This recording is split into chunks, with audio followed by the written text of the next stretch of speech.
अब बताया जाएगा कि आपके साथ क्या घटना हुई है। आप न्यायालय गई थी। जी, हम न्यायालय गए। मेरा नाम हुआ जबीर फातिमा जबीर तारिक। मेरा पुश्तैनी मकान हुआ बिशम्बरपुर रोड, थाना मुस्लिम विहार, जिला समस्तीपुर।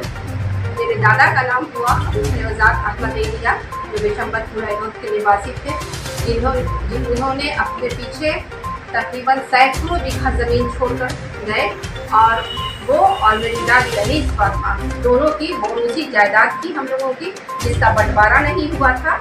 मेरे दादा और दादी को औलाद की शक्ल में, पुत्र की शक्ल में 2 पुत्र और 1 पुत्री हुए। बड़े मेरे चाचा थे जो डॉक्टर नसीम के वालिद हुए, डॉक्टर नसीम जिसमेरानी, उनके पिता हुए। उनका नाम था अबूशागिर अहमद इस्माइल और दूसरे अहमद इसहाक हुए, जिनकी मैं इकलौती बेटी हूँ।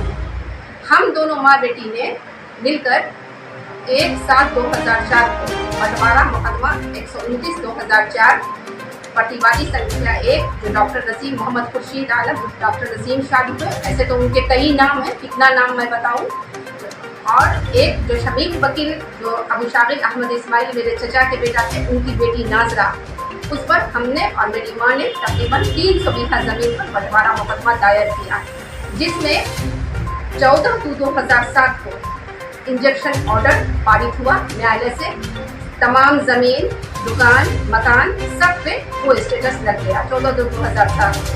मैं ज़रा सा ऊपर तो सुनाना चाहूँगी कि वो आदेश क्या था।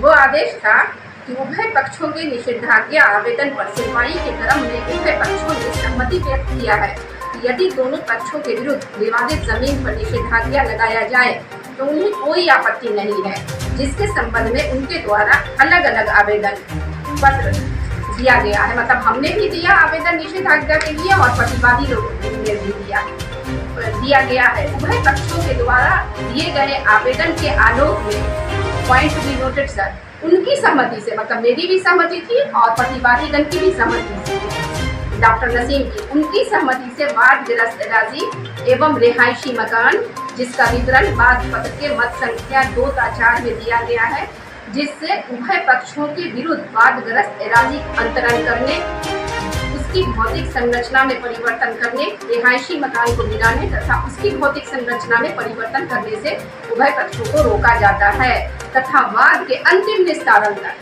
यथा स्थिति बनाए रखने का आदेश दिया जाता है। तदनुसार उभय पक्षों के द्वारा दाखिल निषेधाज्ञा आवेदन का निस्तारण किया जाता है। ये 14/2/2007 का माननीय न्यायालय का ऑर्डर था।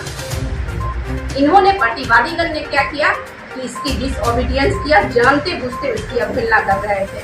दिनांक 15/8/2025 को मुझे मालूम हुआ, मैं गई ऑन स्पॉट 15 जुलाई 2025 को, तो हम गए वहाँ और वहाँ से फोटो के साथ जितना प्रूफ था लगाकर हमने contempt petition civil number 1/2025 under order 39 CPC के तहत माननीय न्यायालय में दिनांक 2/8/25 को दाखिल किया।